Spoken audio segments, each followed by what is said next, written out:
এবারের পশ্চিমবঙ্গের নির্বাচন পুলিশ এবং আইপ্যাকের মিলিত শক্তি জনগণের প্রকৃত অধিকার কেড়ে নিয়ে পিছনের দরজা দিয়ে তৃণমূল কংগ্রেসকে আমাদের থেকে কয়েকটা সিট বেশি হয়তো পাইয়ে দিয়েছে এবং পার্সেন্টেজে ৩-৪% বেশি ভোট পাইয়ে দিয়েছে। আমরা ভারতীয় জনতা পার্টি রাস্তায় থাকবো, আইনি লড়াইতে থাকবো, পরিবারের সঙ্গে থাকবো, এইটুকু বলার জন্যই আপনাদের কাছে এসেছিলাম। এবং ক্লাস 7-এর এই যে ছাত্রটি, এই যে ছোট্ট শিশুটি, এই যে নাবালক শিশু পুত্রটি আজকে তার এই বয়সে পিতৃহারা হলেন, আমি মনে করি এর সমূহ দায়িত্ব রাজ্যের মুখ্যমন্ত্রী মমতা ব্যানার্জি।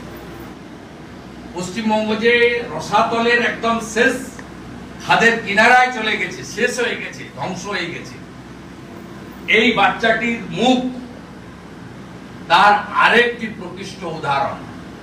নেতৃত্বকে এখানে যারা আছেন এক্ষুনি শিফট করে নিতে বলবো প্রাইভেট কোনো নার্সিং হোমে। আমাদের অত অভাব নেই, নিয়ে চলে যান, কারণ এখানে এখনো পর্যন্ত ডায়েট দেয়নি, মাথায় একটা বালিশ নেই, তারপরে তো এই নামেই ভবরা ঢেকি সুপার স্পেশালিটি হসপিটাল।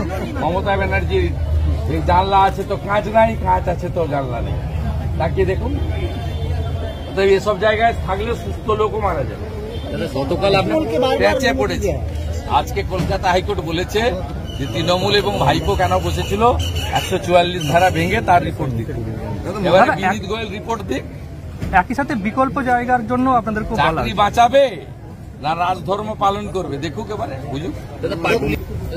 আর যার নাম বললেন ঘাটালে, যিনি ছাপ্পা মেরে জিতেছেন, 1,30,000 কেশপুরে লিড, ছাপ্পা মেরে এমপি হয়েছে, তিনি তো জুতা, জামা, ব্যাগ, ঘড়ি সব ঘুষ নিয়েছেন। আমি তো প্রমাণ করে দিয়েছি।